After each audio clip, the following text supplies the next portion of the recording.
ਸਾਡੇ ਨਾਲ ਪੰਜਾਬ ਦੇ ਦੋਵਾਂ ਪੰਜਾਬਾਂ ਦੀ ਬਲਕਿ ਪੂਰੀ ਦੁਨੀਆ ਦੀ ਮਸ਼ਹੂਰ ਸ਼ਾਇਰਾ ਤਾਰਾ ਸਰਾ ਜੀ ਜਿਹੜੇ ਪੰਜਾਬੀ ਜ਼ੁਬਾਨ ਦੇ ਔਰ ਪੰਜਾਬੀ ਗਜ਼ਲ ਦੇ ਮਾਡਰਨ ਪੰਜਾਬੀ ਗਜ਼ਲ ਦੀਆਂ ਸ਼ਾਇਰਾ ਹੈ।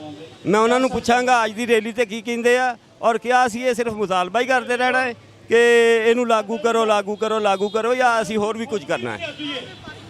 ਅਸੀਂ ਮੇਰਾ ਬਹੁਤ ਅਰਸੇ ਤੋਂ ਹਕੂਮਤ ਤੋਂ ਮੰਗ ਕਰ ਰਹੇ ਹਾਂ ਕਿ ਉਹ ਸਾਡੀ ਆਵਾਜ਼ ਸੁਣੇ, ਸਾਡੇ ਬੱਚਿਆਂ ਨੂੰ ਉਹਨਾਂ ਦਾ ਹੱਕ ਦੇਵੇ। ਉਹ ਹੱਕ ਜਿਹੜਾ ਸਾਨੂੰ ਆਈਨ ਪਾਕਿਸਤਾਨ ਦਿੰਦਾ ਹੈ, UN ਦਾ ਚਾਰਟਰ ਦਿੰਦਾ ਹੈ, ਲੇਕਿਨ ਇਹ ਸਾਡੀ ਗੱਲ ਨਹੀਂ ਸੁਣਦੇ। ਅਸੀਂ ਇਹਨਾਂ ਕੋਲ ਮੰਗ ਕਰ ਕਰਕੇ ਥੱਕ ਗਏ ਹਾਂ। ਅਸੀਂ ਹੁਣ ਮੈਨੂੰ ਲੱਗ ਰਿਹਾ ਹੈ ਕਿ ਸਾਨੂੰ ਆਪਣਾ ਲਾਇਆ ਅਮਲ ਹੁਣ ਬਦਲਣਾ ਪਵੇਗਾ, ਨਹੀਂ ਤੇ ਸਾਡੀ ਗੱਲ ਨਹੀਂ ਸੁਣ ਰਹੇ। ਸਾਡੀ ਇਹਨਾਂ ਨੂੰ ਸੁਣਨੀ। ਇਸ ਹਵਾਲੇ ਨਾਲ ਤੁਸੀਂ ਕੀ ਕਹੋਗੇ ਕਿ ਸਾਨੂੰ ਅਗਲਾ ਸਟੈਪ ਕੀ ਲੈਣਾ ਹੈ? ਮਤਲਬ ਅਸੀਂ ਰੈਲੀਆਂ ਕਿੰਨਾ ਚਿਰ ਕੱਢਦੇ ਰਹਾਂਗੇ? ਰੈਲੀਆਂ ਅਮਨ ਦੇ ਨਾਲ ਤਾਂ ਅਸੀਂ ਬੜਾ ਚਿਰ ਕੱਢ ਕੇ ਵੇਖ ਲਈਆਂ ਨੇ।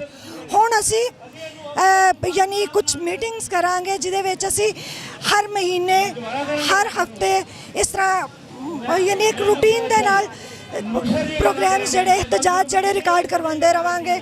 ਔਰ ਅਗਰ ਸਾਡੀ ਫਿਰ ਵੀ ਮੰਗ ਨਾ ਮੰਨੀ ਗਈ ਤਾਂ ਫਿਰ ਅਸੀਂ ਕੁਝ ਹੋਰ ਕੁਝ ਕਰਾਂਗੇ।